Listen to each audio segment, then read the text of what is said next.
Muy buenas tardes, mis queridos amigos. Llegamos a un programa más de Ética y Vida y pues por el programa de esta semana y la semana que sigue nos acompañan un panel de doctoras que pues tienen especialidades muy relativas, muy allegadas a lo que nosotros tratamos acá, que es en la parte de la bioética, en la parte de la vida, esa defensa de la vida, esa defensa natural.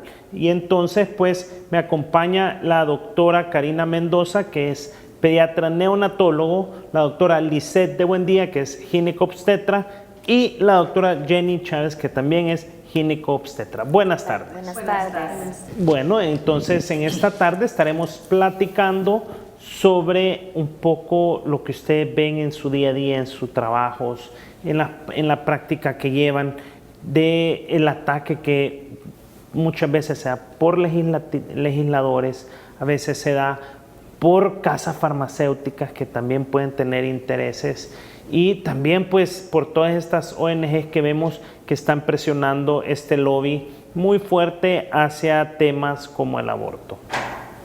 Quiero comenzar pues con un par de preguntas en las cuales vamos a ir desarrollando por dos programas, como ya lo hemos platicado anteriormente, en los que queremos que ustedes pues sean de primera mano quienes nos cuenten cómo se vive el día a día en esa trinchera de batalla en defensa de la vida.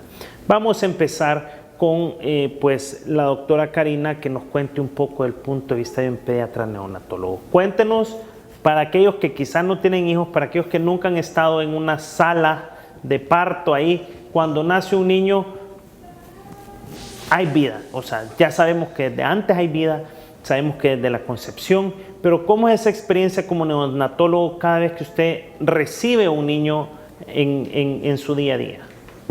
Bueno, muchas gracias por la invitación.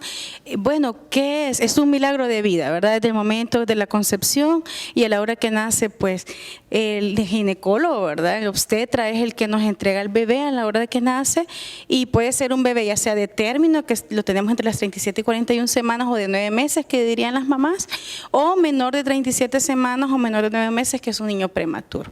Entre los niños prematuros, pues pueden ser diferentes pesos, ¿verdad? En esos, desde 2 libras, 3 libras y a las 6 libras hasta pues 8 libras que tenemos un niño de término.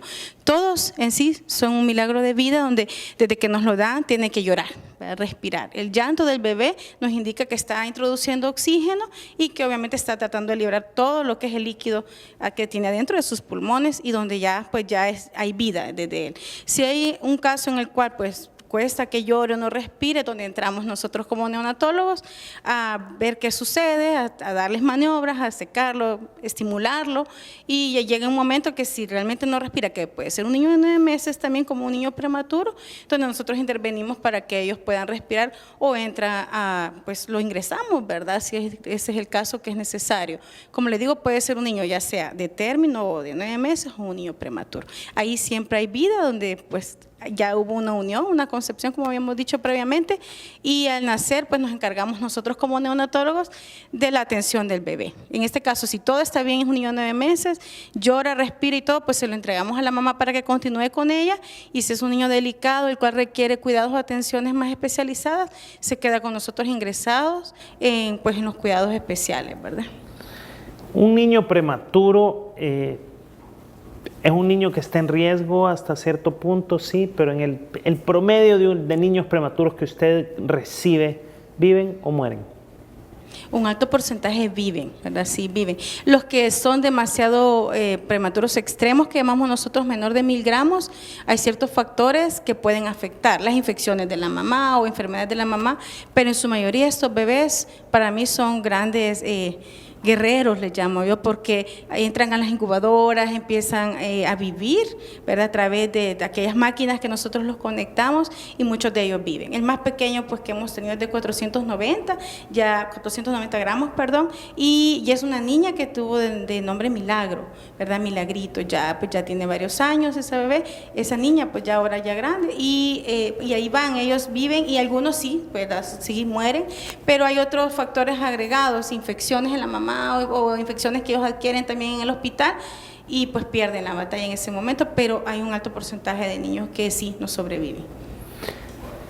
Me gustaría, para que nuestros televidentes sean una realidad, un niño de 490 gramos. Wow, son pequeñitos, ¿verdad? Son pequeñitos. Estaríamos hablando más o menos una libra y media, 2 libras. Son bien pequeñitos. Sus cabezas son chiquititas. Pues es todo un bebé, pero en chiquito, digamos, ¿no? Entonces, pero ya entre más prematuro, sus pulmones están inmaduros. Pero ahí donde nosotros venimos y tratamos de ayudarlos porque hay que conectarlos a una máquina que le da la respiración. Pero ahí comienza la vida. Ponemos monitores y ahí se escucha el latido de su corazón, que está el intercambio gaseoso, ¿verdad? La saturación, y vemos que sí hay vida en ellos. Y ahí vamos, y va aumentando de peso hasta que llega un peso de más o menos 4 libras que nosotros les damos de alta con la mamá. Doctora, buen día. Explíquenos un poco sobre esto. En nuestra creencia científica y también pues por fe, decimos que la vida empieza desde la concepción. Usted como ginecóloga sabe que a los días de la fecundación ya se puede oír un latido con equipo un poco más especializado, sí, seguro, pero ya hay un latido. ¿Cuál es, personalmente, cuál es su convicción para saber esta verdad, de que hay vida desde la concepción? Bueno, yo creo que desde el momento de la concepción nosotros adquirimos ya una carga genética, que lo que nos va a hacer a cada uno de nosotros unos seres únicos e irrepetibles. Empieza una vida que nunca va a terminar hasta el momento de la muerte. O sea, y eso va a hacer a cada persona tan diferente y desde ese momento. Entonces nuestro deber como médicos es luchar por ese respeto de esa vida. ¿Por qué? Porque eso es lo que nos mueve a nosotros como médicos. Nos mueve a ayudar a las personas, nos mueve ayudar a estar mejor, ayudar a prolongar más esa vida. ¿Y cómo nos vamos a defender nosotros en ese momento desde la concepción, que es el momento donde el ser humano es tan vulnerable, cuando se están formando todos sus órganos? Empieza una cadena de esa transmisión de material genético y la reproducción de células y células hasta ir formando órganos, lo que hace ese ser humano, ¿verdad?, que ya después se forma y ahí tenemos que defender esa vulnerabilidad en ese vientre materno. Y nuestro deber como médicos es cuidar todas esas situaciones que, como decíamos antes, si hablamos de la prematurez, que puede estar en peligro el niño. ¿Por qué? Porque no tiene toda su madurez. Y hay ciertos factores de la madre que hacen que puede estar en peligro, ahí entramos nosotros. Así como neonatología entra a cuidar al niño, entramos nosotros también a cuidar a la madre y todas esas complicaciones que a ella se le puede presentar. Nuestro deber como médicos es luchar por y ayudar y acompañar a esa madre a salir adelante, que lleva en su ser ese ser humano tan importante, tan maravilloso y tan único. Doctora Chávez, cuéntenos en su experiencia del 100% de embarazos que ustedes tratan, ¿cuántos se consideran de alto riesgo? Hay muchos embarazos que se consideran de alto riesgo, pero esto no implica que tiene que evacuarse el bebé, ¿verdad? Como hablábamos, el embarazo, el bebé tiene vida desde el momento de la concepción y no hay nadie que tenga el derecho para quitar esa vida, como dice en la palabra del Señor, ¿verdad? Que Él nos pensó desde la eternidad.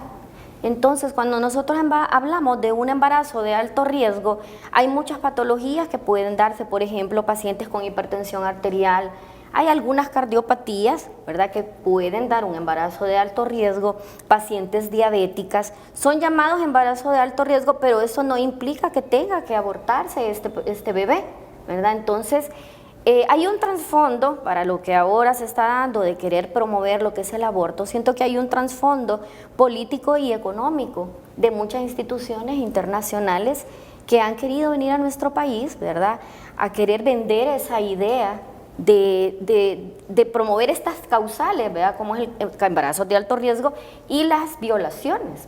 Nosotros en el hospital tenemos bastante porcentaje de violaciones, pero en ningún momento se le dice a la paciente que tiene que abortar, o por lo menos se le induce a la paciente. ¿Por qué?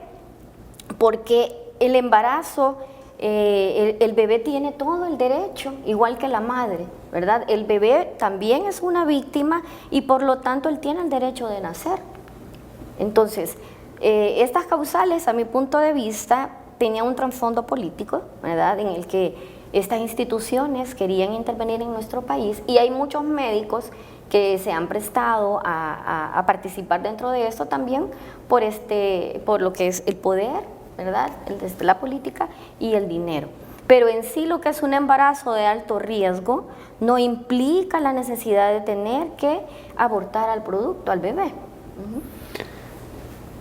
Usted dice que se reciben, pues hay que el hospital recibe o en su práctica se reciben mujeres que han sido violadas y que resultó un embarazo. El 100% de las mujeres violadas no terminan en un embarazo. No. Eso es lo primero que hay que decir, Sí. porque de la forma que lo venden, eso es lo que nos hacen creer. Tal vez si alguna de ustedes ha podido trabajar con alguna mujer que ha tenido un embarazo, una violación y que tuvo a su bebé, y tal vez si conocen alguna que no lo tuvo y que puedan hacer una comparación entre ambas para ver cómo es esa vida de esa mujer. Yo sí he tenido experiencia, de pacientes que fueron violadas y tuvieron su bebé. Ellas no se arrepienten, ¿verdad? Porque tenían conciencia de que el bebé no tenía la culpa de lo que a ella le había pasado. Entonces ella decidió terminar el embarazo y para ellos es como un regalo, una bendición haber permitido que su bebé naciera y reconocer que el bebé tenía el derecho, que lo que ella sufrió no era culpa del bebé, ¿verdad? Entonces, en este caso, sí, yo he conocido casos, un par de casos en el que sí ellas han permitido que el bebé llegara al término y ellas aman su bebé. Obviamente parte mucho de los principios de las personas también del conocimiento, ¿verdad? Porque hay la falta de conocimiento de este tema hace que muchas mujeres puedan ser como llevadas a permitir que se le haga un aborto en estos casos. Yo también he tenido la oportunidad de tener el acceso o la oportunidad de tratar en algunas pacientes en esta condición. Cuando iba a llegar a esa consulta, realmente, créanme que yo dije, qué difícil, quizás no lo voy a lograr, ¿verdad? Porque uno se entera de casos sumamente difíciles, dolorosos, que uno quisiera que no pasaran. Desafortunadamente es un problema, es un problema que no es una solución fácil. Entonces, al ver estos casos, uno realmente, yo le puedo decir que yo he aprendido de ellas, porque tienen tanta resiliencia. Yo he visto hasta jóvenes que salen adelante y con qué amor están cuidando ahora a sus bebés. Es algo, para mí ha sido una gran lección, porque a veces nos dicen que los van a rechazar, que los van a odiar, y yo he visto la otra cara de la moneda. Yo he visto que ellas, así como dice la doctora Chávez, ellas los aceptan, los aman y los cuidan porque saben que tienen, es cierto que tiene parte del agresor, pero tiene la mitad de esa madre también. Y esa parte es la que hay que cuidar, que saber que también es importante. Y eso es, digamos, lo que les puede dar a ellas la fuerza para decir, también es la mitad de mi parte, ¿verdad? Y salen adelante, hemos visto. ¿Y algún caso de una persona que tomó la decisión de no seguir adelante y si por algún motivo ustedes la pudieron tratar o conocer? Si alguien lo sabe, por favor, que lo tenga ahí, porque vamos a un corte comercial.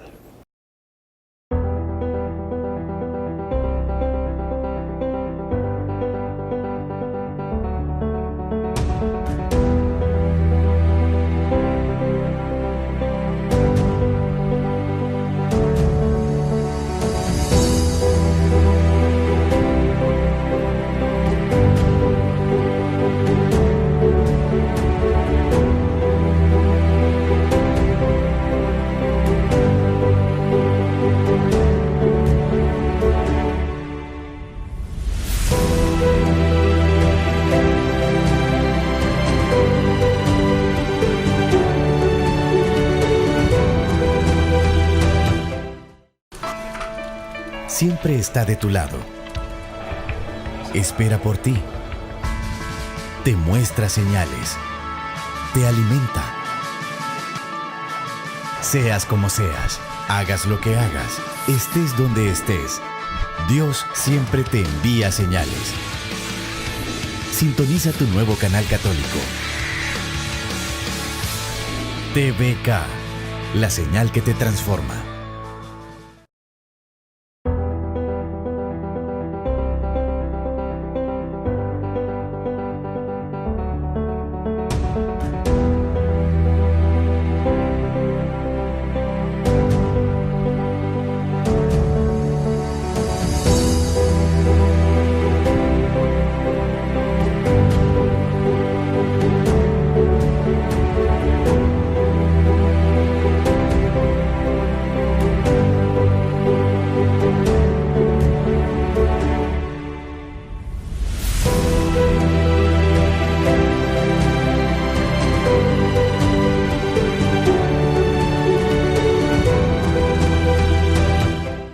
Volvemos a la segunda parte del primer programa de Ética y Vida con pues las 3 doctoras que nos vienen a platicar diferentes puntos de vista, de un punto de vista ginecobstétrico, pero también la doctora Karina que nos acompaña como pediatra neonatólogo. Dejamos la pregunta antes de salir al corte comercial que decía que si conocían o en su práctica habían tenido una mujer que había pues decidido terminar un embarazo y cómo era, cómo es, cuál es el resultado.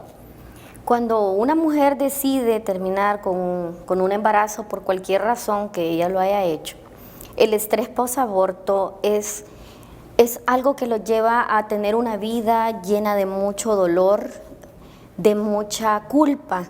Es algo tan difícil para estas mujeres porque ellas no logran vivir una vida normal, ya que ellas viven con esta culpa y su autoestima totalmente baja. Entonces, muchas de estas mujeres toman algunas soluciones por este dolor que ellas causan de buscar situaciones en las que pueden dañar todavía más su vida. Muchas de ellas por esta culpa pueden refugiarse en el alcohol o en las drogas o en otras situaciones que las llevan incluso a perder la vida.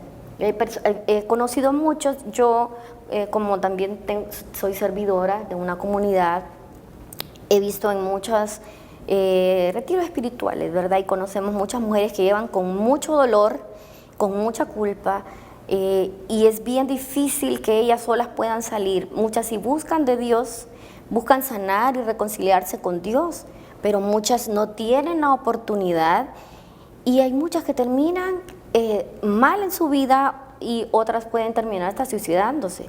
El estrés posaborto es algo que no se conoce, que no hay mucha ignorancia sobre esto, porque hay muchas mujeres que no lo conocen y por eso es que lo que comentaba anteriormente, por la ignorancia se dejan convencer o en momentos de angustia o de ansiedad de querer provocarse un aborto clandestino en nuestro medio, porque esto ahorita no está legalizado, pero sí se está realizando clandestinamente. Hay médicos que lo están realizando. Entonces el poco conocimiento de estas mujeres, por cualquier causa o motivo que las lleve a esto, las lleva a cometer un aborto sin conocer todo lo que esto va a llevar toda su vida. Yo he conocido varios casos y sí es algo bien duro tratar o conocer a estas personas que han cometido un aborto. Quizás solo agregar un poco a lo que dice la doctora Chávez, que cuando estas personas son inducidas al aborto, se les dice de que sí, que todo se le va a solucionar, o aquí está la solución mágica a ese problemita, entre comillas, un embarazo no planeado o no deseado, ya te vas a sentir aliviada, todo va a pasar. Y no, le hablan de ese calvario que después van a tener. Tantas personas, así como lo ha mencionado la doctora, entran en situaciones emocionales sumamente agónicas para ellas, se encuentran alteradas emocionalmente después de lo que han vivido. Y de esto no se les habla, solo se les dice que es la solución mágica, pero no se les habla de esas consecuencias posteriores que van a tener, porque un ser humano no solo es cuerpo. Si nosotros no somos un todo, somos alma, corazón, somos vida. Entonces eso siempre tiene que verse, cómo va a ser la afectación de esta persona al realizar este acto, que es el asesinato de su propio hijo. Que ahí es donde me lleva, ¿verdad? Que usted misma lo dijo, o sea, toda esta corriente pro aborto, pro ideología de género, pro todo esto, solo nos habla de eso, del producto, y nos tratan a nosotros, no solo a los bebés no nacidos, sino a nosotros como un producto, o sea, sí. Te haces esto, se acabó. Y se olvidan de que también, independientemente de cómo seamos, si somos hombres, somos mujeres, si tenemos una vida sana, si tenemos una vida desordenada, si somos católicos, si somos evangélicos, si somos, o no practicamos, todos tenemos ese sentido porque somos hechos a imagen y semejanza de Dios. Tenemos esa conciencia que nos dice eso está mal, y eso no se va. Independientemente, o tratamos de dormirlo, pero no se va. Entonces, podríamos decir que entre una madre que en un caso que también son extremos, pero no son la mayoría, que por medio de una violación deciden tener a su bebé versus la que no decide, hay un mayor porcentaje de éxito, por así decirlo, o de una mejor vida, tanto para la madre como para el hijo. Me gustaría que tratáramos otras causales, y es cuando dicen que la vida de la madre está en peligro. Digamos que, bueno, la violación pues, se basan en pobrecita la mamá, ¿verdad? En injusticia, y es cierto, la violación es una gran injusticia, es un gran delito, es un gran pecado, pero sabemos que el resultado, que es un bebé, no es la solución eliminarlo. Entonces, pero está el otro, cuando la vida de la mamá está en riesgo, se hablan de, y aquí las ginecobstetras me podrán corregir, embarazos ectópicos, por ejemplo, que ponen en riesgo la vida de la madre, o otros embarazos que simplemente son un poco más complicados. Yo les comentaba el caso de la anencefalia o algún otro tipo de malformación congénita, o que si el síndrome de Down. Yo les agradecería que por favor, si podemos ahondar un poco en este tema. Bueno, como aquí hay un montón de temas, el tiempo es bastante corto, pero ¿qué es lo que le puedo decir yo? Bueno, algo que es como mío, porque yo soy una mamá con un hijo con síndrome de Down. Y hay países que han llegado al extremo, al colmo de decir que ya no existen las personas con síndrome de Down. Fue Islandia, que los han eliminado, no porque ya no nacen, porque los abortan. Otros casos extremos, yo lo he conocido también a nivel de otros países, un embarazo gemelar, que se dieron, como existe la eliminación selectiva, desafortunadamente, ninguna eliminación es válida, porque a quién le corresponde decir quién vale más, si la mamá o el niño, si los dos son seres valiosos. Entonces, ¿qué es lo que hicieron con esos gemelos? Uno tenía con síndrome de Down, lo eliminaron. Y resulta que después, en las siguientes pruebas, se dieron cuenta que habían eliminado el bueno, entre comillas, que terminaron haciendo, eliminándolos a los dos. Es de los casos que para mí me dejó impactado. Yo dije, ¿hasta dónde hemos llegado? ¿Hasta dónde? A eliminar la vida. ¿Y quién le da el derecho al médico a hacer eso? A eliminar la vida. Si cada ser humano es tan valioso, tan irrepetible.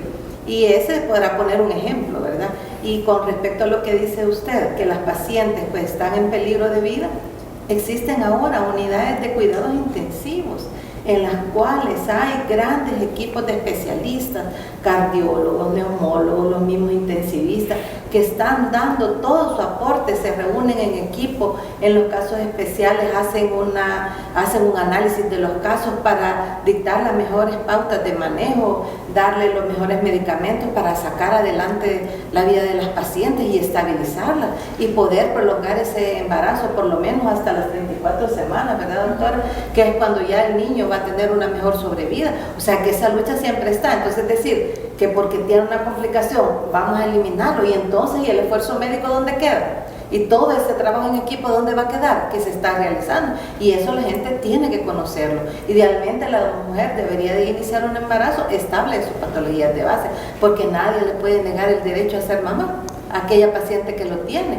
Pero nosotros como médicos debemos estar preparados, y hay un gran equipo preparado para eso en los hospitales del tercer nivel, que están listos para atender casos de ese tipo, ¿verdad? Y unirse en ese equipo para dictar los mejores manejos en esos casos. No sé si tú quieres agregar. En el caso de patologías fetales o malformaciones fetales, algunas incompatibles con la vida, solo Dios tiene el derecho de decidir, ¿verdad?, de la vida y la muerte. Y si Él en algún momento ha permitido que un embarazo o un bebé tenga una malformación congénita, es porque esos bebés tienen un propósito en la vida, ya sea una anencefalia o cualquier otro síndrome o patología que sea incompatible con la vida. Cuando hablamos de incompatibles con la vida, es que al nacer pueden durar poquito tiempo, pueden durar entre horas, días o meses, o el tiempo que Dios quiera tener, pero ese bebé, el tiempo que va a estar en ese hogar, con esa mamá, con esa familia, va a tener un propósito. Nosotros como médicos, aparte de que hicimos un juramento hipocrático, que era salvar la vida, no quitarla, también debemos de pensar como hijos de Dios, que no tenemos el derecho de quitarla, ¿verdad? Entonces hay casos en los que hay patologías congénitas o malformaciones en las que muchas veces son corregidas, ¿verdad? La doctora neonatóloga nos puede hablar de muchos casos en los que se les ha intervenido. Hoy se hacen operaciones in útero, hay muchos casos que se puede operar in útero, o inmediatamente nace el niño se pueden hacer algunas correcciones. Entonces, No tenemos nosotros por qué creernos con el derecho de quitar una vida cuando este va a tener un propósito. ¿Verdad? O hay casos en los que en una ultrasonografía ha salido de que el niño tiene una malformación y al nacer ya no tiene ninguna malformación, pero aunque la tuviera, tiene un propósito en la vida de esos padres, en la vida de esa familia, y no tenemos nosotros por qué quitarle la vida. En el caso de los ectópicos, el embarazo ectópico por definición es un embarazo que está fuera del útero. Hay unos que se forman en las trompas de falopio y no llegan a crecer más de 12 semanas. Hay otros que sí se crean fuera y son los abdominales. Esos sí pueden llegar al término y nacer bien. Pero los otros se llaman embarazos no viables porque no crecen. ¿Verdad? Pero tampoco, si hay un embarazo dentro de la trompa y tiene latido fetal, nosotros no lo vamos a sacar porque está con latido fetal, ¿verdad? En esos casos la paciente se ingresa y se observa, porque muchos de estos, si llegan, que es raro que lleguen a las 12 semanas, se rompe la trompa y el bebé fallece, muere, el embrión, y pues ya se interviene a la paciente. Pero no son embarazos con malformaciones, sino que es un embarazo que se dio fuera de la trompa. ¿Ya? Entonces, en caso del que el feto está vivo, se deja a la paciente en observación y no se interviene mientras haya latido fetal, ¿verdad? Eso es con las leyes que ahorita tenemos. Si el caso de que la madre tuviera una complicación por una hemorragia, sí se interviene, pero en ese caso ya el feto ha fallecido. Al romperse la trompa de falopio y salir, ¿verdad? El feto fallece. Pero en los otros casos que le mencionaba, que es fuera de los ectópicos abdominales, sí pueden llegar a prematurez, 30 semanas, y son fetos viables, ¿verdad? Entonces, no hay por qué pensar que porque es un ectópico es un aborto y se tiene que intervenir aunque el feto esté con latido fetal. Muchísimas gracias y muchísimas gracias a las tres por este día. Hemos terminado el primer programa. Vamos a seguir la siguiente semana siempre con ellas tres hablando un poco más de este tema que tanto nos interesa a todos. Muchas gracias y pasen buenas tardes.